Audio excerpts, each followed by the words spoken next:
Hi friends, welcome back to my channel Sarala's cook book. ఈరోజు మన recipe కరివేపాకు rice అండి. చాలా హెల్తీ అండి అండ్ చాలా టేస్టీగా కూడా ఉంటుంది. సో ఇంకెందుకు ఆలస్యం, ప్రిపరేషన్లకి వెళ్ళిపోదాము. ఇక్కడ నేను కరివేపాకు రైస్కి ముందుగా డ్రై రోస్ట్ చేసుకుందామండి. ఒక టేబుల్ స్పూన్ అంత ధనియాలు,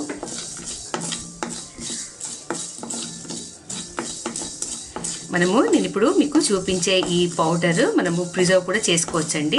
ఒక 15 days వరకు ఎయిర్ టైట్ కంటైనర్లో పెట్టుకొని ఫ్రిడ్జ్లో పెట్టుకుంటే చాలా బాగుంటుంది. మనకి ఎప్పుడంటే అప్పుడు ఇన్స్టెంట్గా మనము ఈ రైస్ ప్రిపేర్ చేసేసుకోవచ్చు. మంచి అరోమా వచ్చేదాకా ఫ్రై చేసుకుందాము. ధనియాలు ఫ్రై అయిపోయాయండి. ఈ కలర్ వస్తే చాలు మనకు. ఇప్పుడు మినప్పప్పు, ఇవి ఒక 2 టేబుల్ స్పూన్లు తీసుకున్నాను. ఇవి కూడా మంచి కలర్, మంచి అరోమా వచ్చేదాకా డ్రై రోస్ట్ చేసుకుందాము.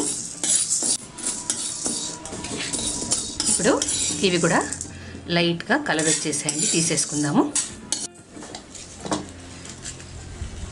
ఇక్కడ నేను ఒక 5 ఎండుమిర్చి తీసుకున్నానండి. ఇవి కూడా డ్రై రోస్ట్ చేసుకుందాము. ఇవి కూడా అయిపోయాయండి, లైట్ కలర్ చేంజ్ అవుతుంది. ఇక్కడ 1 స్పూన్ జీలకర్ర, 1 స్పూన్ మిరియాలు, ఇవి కూడా డ్రై రోస్ట్ చేసుకుందాం. నేను నా ఛానల్లో జీరా రైస్ అండ్ ధనియా రైస్ కూడా పెట్టానండి. అవి కూడా చాలా బాగుంటాయి. ఇవి కూడా అయిపోయాయండి ఫ్రై.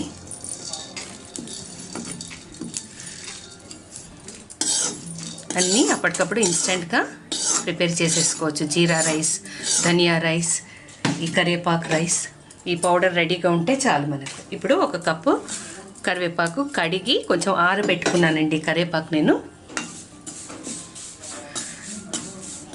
ఇది కూడా కొంచెం డ్రై రోస్ట్ చేసుకుందాం. ఇవి కూడా రోస్ట్ అయిపోయాయండి. ఇప్పుడు మనము ఇవన్నీ కలిపి పౌడర్ చేసుకుందాము.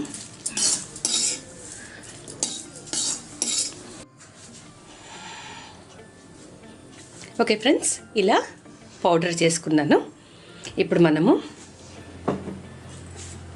ఈ కడాయిలో 1 టేబుల్ స్పూన్ అంతా నెయ్యి వేసుకుంటున్నాను. మీరు ఆయిల్ కూడా వేస్ట్ చేసుకోవచ్చు, కానీ నెయ్యితోటి చాలా బాగుంటుందండి కరివేపాకు రైస్. కొంచెం నెయ్యి కాగండి. ఇప్పుడు నెయ్యి కాగిందండి. కొంచెం జీలకర్ర, కొంచెం ఆవాలు, ఇవి కొంచెం చిటపట్లాడాక ఈ రైస్ లంచ్ బాక్స్లకు కూడా చాలా బాగుంటుందండి.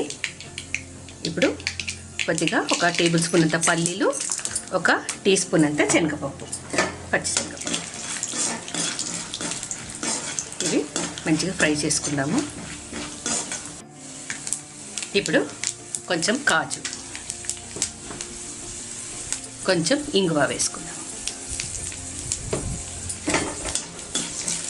కొంచెం కరివేపాకు అండి.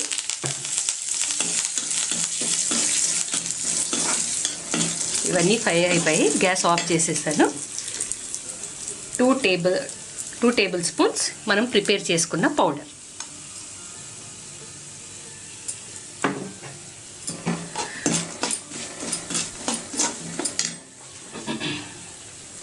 నేను ఈ బౌల్ అంత రైస్ తీసుకున్నాను. ఈ బౌల్లో దీనికి నేను 2 టేబుల్ స్పూన్స్ ఈ పౌడర్ వేసాను. ఒకవేళ సరిపోకపోతే మళ్ళీ మనం యాడ్ చేసుకుందాం. ఇప్పుడు రైస్ వేసేసుకుందాం దీంట్లో.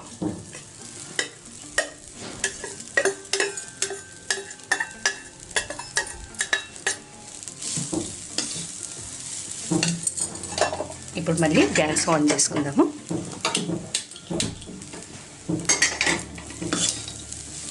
ఇప్పుడు దీంట్లో కొంచెం పసుపు వేసుకుందాము.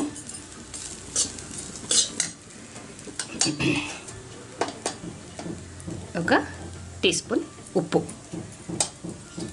ఉప్పు మీ according to your taste add చేసుకోండి.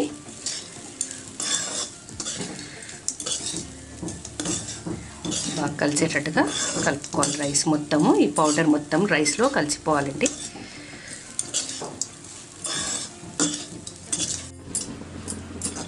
ఓకేనండి, ఇలా కలుపుకున్నాం కదా, ఒక 1 మినిట్ మూత పెట్టుకొని ఇలా వదిలేద్దాము. జస్ట్ ఒక 1 మినిట్.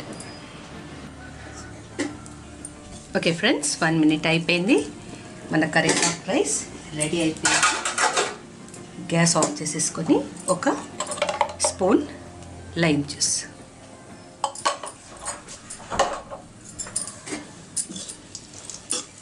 ఇప్పుడు మనము ప్లేటింగ్ చేసేసుకుందాము. ఓకే ఫ్రెండ్స్, ఎంతో టేస్టీ అండ్ హెల్దీ మన కరివేపాకు రైస్ రెడీ అయిపోయింది. మీరు లంచ్లో తీసుకోవచ్చు, లేదా లంచ్ బాక్సెస్లో కూడా ఈ రైస్ చాలా అంటే చాలా బాగుంటుంది. సో మీకు ఈ రెసిపీ నచ్చినట్టయితే తప్పకుండా లైక్ చేయండి, షేర్ చేయండి అండ్ సబ్స్క్రైబ్ చేసుకోండి. పక్కనే ఉన్న బెల్ ఐకాన్ని యాక్టివేట్ చేసుకోండి ఫర్ ద అప్డేట్స్. ఇంకొక మంచి రెసిపీతో మళ్ళీ మీ ముందు ఉంటాను. Until then take care, be safe and this is Sarla signing off. Bye.